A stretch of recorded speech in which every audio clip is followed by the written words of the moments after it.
Why do people go to prison? For like a lot of the time, it's because they're in poverty and they have no other way to get. Okay, so they commit crimes. Because Yeah, but so wait. So wait. Why do they? So wait, if you're commit crimes? So in poverty, we should give excuses for committing crime? Yes. What's up, YouTube? Hope you guys are feeling good. My name is Eliru, your host as always, and today I'm back with a new video I want to check out with you guys. This is called Charlie Kirk Shuts Down Girl Making Excuses for Criminals. Why would you make excuses for criminals? Well, let's see what she has to say, and let's see how Charlie handles the situation. You know how it goes, guys? We talk less and we react more. Let's check this out. But don't you think that there's a reason that a lot of the black community doesn't have a father, and it's because of systemic racism? It's because black men are more likely to be in prison. Oh yeah, so why do people go to prison? For a lot of the time, it's because they're in poverty and they have no other way to get. So they commit crimes. Because Yeah, but so wait. So wait. Why do they? So wait, if you're commit crimes? So in poverty, we should give excuses for committing crime? Yes, because if they have no murder. I did not say murder. I said I'm saying if someone is stealing something because they have no money and there's no jobs. That's so interesting. So you think most crimes are crimes of necessity in the black community? I'm not saying most. So gangbanging is a crime of necessity? That I literally never said that. I'm saying But you're making an argument of crimes of necessity. They're so hungry they can't handle it. I'm talking about crime that has to do with getting food, getting stuff that you need to live. Right, but we have food stamps for anyone that needs it. So that doesn't exist. We have subsidized housing for anyone that needs it. So that doesn't exist. We have free health care for any poor person that wants to go on Medicaid. That doesn't exist. We also have welfare cash for anyone that wants it. So that doesn't exist. So what is it they're missing that they need to go? Sorry about that. Well, the food, a lot of food stamps might not cover all of what they need, and also housing is there's not unlimited housing. A lot of people who are unhoused have to go to shelters, and then they get kicked out of shelters because there's a mandatory stay limit. So it's not you just get a house. It's not a stuff thing, though, right? It's if you need stuff, there's also tons of charities out there that can provide assistance. Churches, you will not go hungry in this country. You will not starve in this country. Yes, you will. There's no, we have an obesity problem. Street? We have an obesity problem, not a starvation problem in this country. What are you talking about? In State Street, if any one of those people went to the local Episcopalian church or Methodist church, they will get fed. I guarantee it. If they go to a local food shelter, they will get fed. Okay, but I'm talking. Okay, housing. For housing. If we have Section 8 subsidized housing in this country, right? If you want to have a roof over your head, you can have a roof over your head. With thousands of rules, and you can't do anything. Yes, of course, yes. I mean, it's not ideal, but the point is this. So let's just go back to the crime and necessity, right? Mm-hmm. So why do people commit crimes? I'm not saying why all people commit crimes. I'm saying there are people who commit crimes because they have no other choice. Got it. So why is it that other people that are as poor as they are in separate racial groups don't commit crimes at the same rates? For example, blacks are 13% of the population, and they commit over 50% of the crimes. Why is that? Why is that? Black people, I would say, not blacks. Okay, but it's not. I could say whites, and you wouldn't care. So anyway, hold on. Right? I can say Hispanics, you wouldn't care. So don't police my language. But whatever. I'm not policing your language. I'm just saying I would say black people. Fair enough. But the insinuation is that I'm being racist. But that's fine. Okay, that's your opinion. Yeah, but black Americans are 13% of the population and commit anywhere between 50 to 56% of murders, crimes, carjackings. Why is that? Well, what percentage of the white population is living in the same level of poverty? Got it. So there's twice as many white Americans in poverty as black Americans. Not the same percentage, but still. If you look at white Americans in poverty, they commit far less crimes than black Americans in poverty. Why is that? Maybe it's because when you're in a store, they follow black people and they don't follow white people. What about murder? Rural? No, but why is it that just saying murder? Why is it that black people commit so many more murders? That's not. You're being followed in a store and you commit more murders? Yeah. You're making the rule, or I'll get to you in a sec, but it's not a good argument. But let me just go back to one thing you said. Systemic racism, right? So the idea of systemic is that it's within our laws. Mm-hmm. There are some black Americans here listening. What can you as a white American do that the black American cannot do? Let's see. I could go into a store and not get followed. The police could not track me down on like when I'm driving. I'm less likely to get shot and killed while I'm driving. There's a lot of things that I can do. Okay, so just be clear. So if you walk into a local CVS here, how would you guys be treated differently?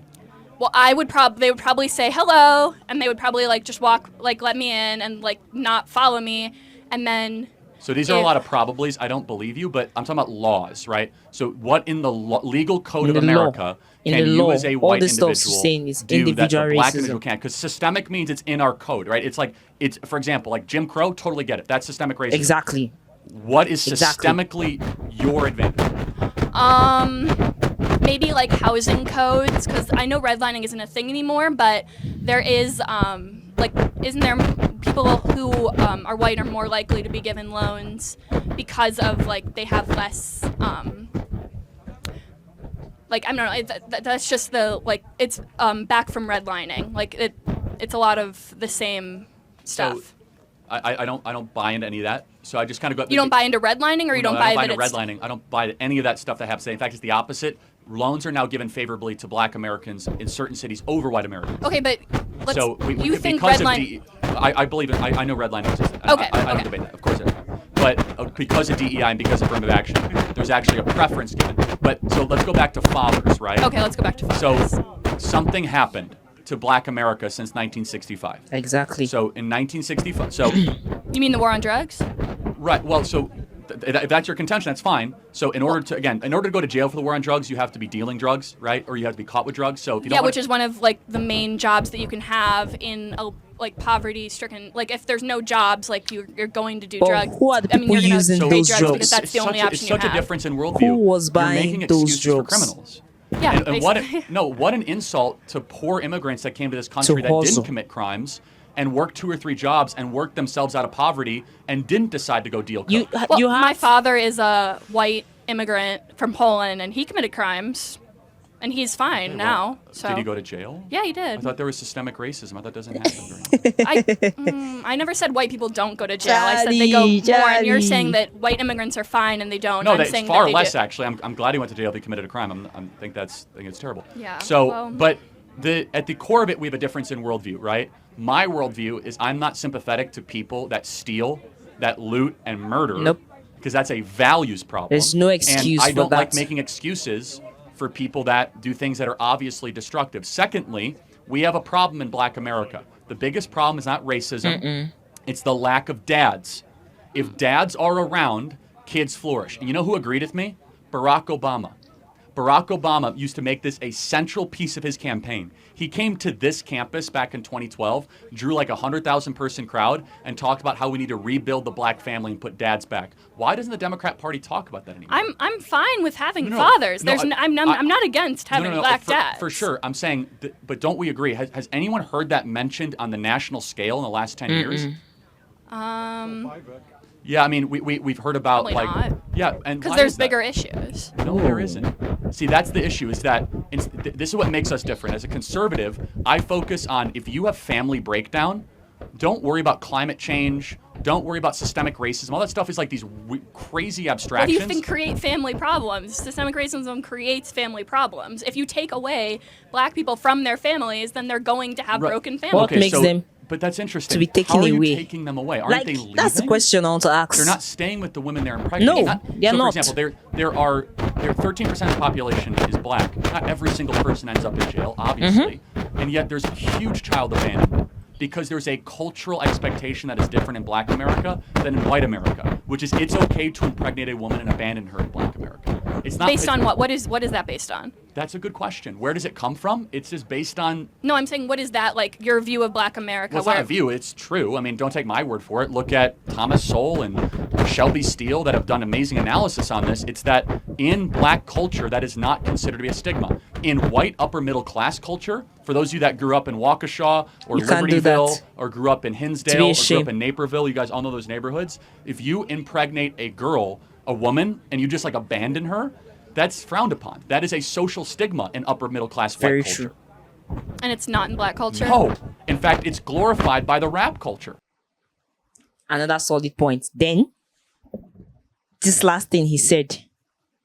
Most of the black community then, this whole idea of this whole context of baby mamas, yeah, this was something that was actually happening in the rap culture, and we all know that rap is black and black is rap.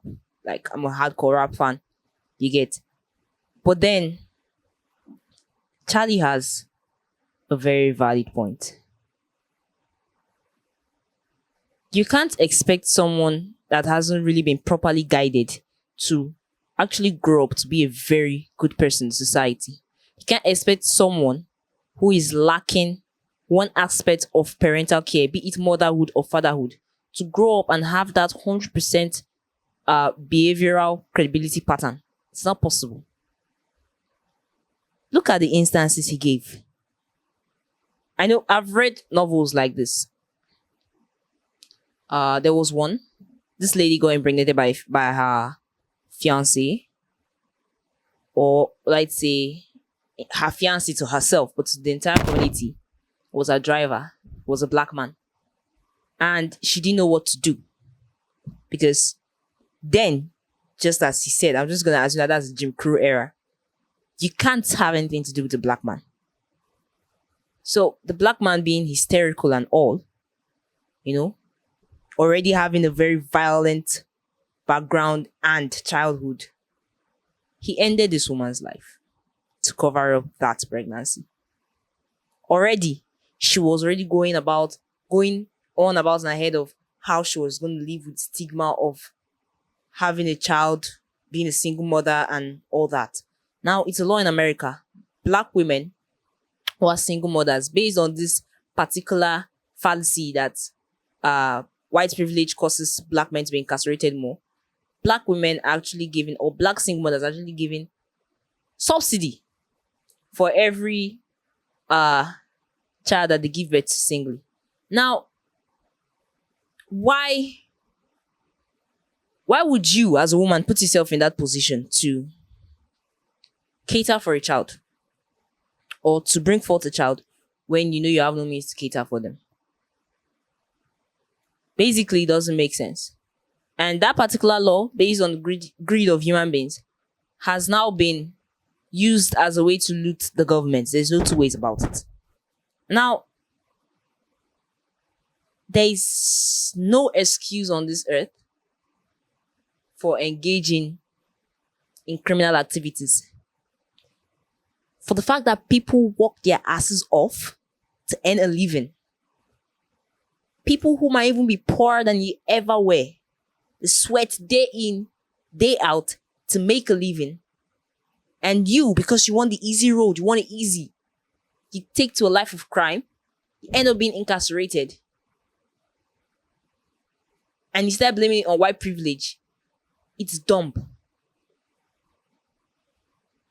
That's an insult to every person, to every hustler out there trying to make a name.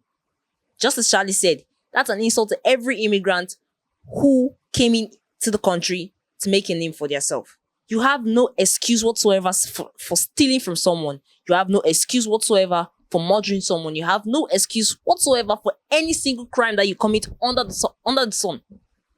There's no excuse you can give me. You can't say it's because you're poor. And as Charlie said, back in the 95 or in the 90s, let me put it that way, most black men went to jail because they sold crack. Now, this is something we see in movies portraying the black culture then. We see it in books. Crack was almost, well, I say it was part of the black culture. But the thing is, it was not all blacks that were using the crack. Did you get? They were moving this crack for the white people that were buying it. And that's where, in that era, racism was systemic because an individual who had racist ideas was in power. So he put those laws into play and everyone had to follow them, whether you liked it or not. And in those days, I believe there were a few people who didn't quite agree with him, but it's the law of the land. You can't just flaunt it. There were definitely going to be penalties for it.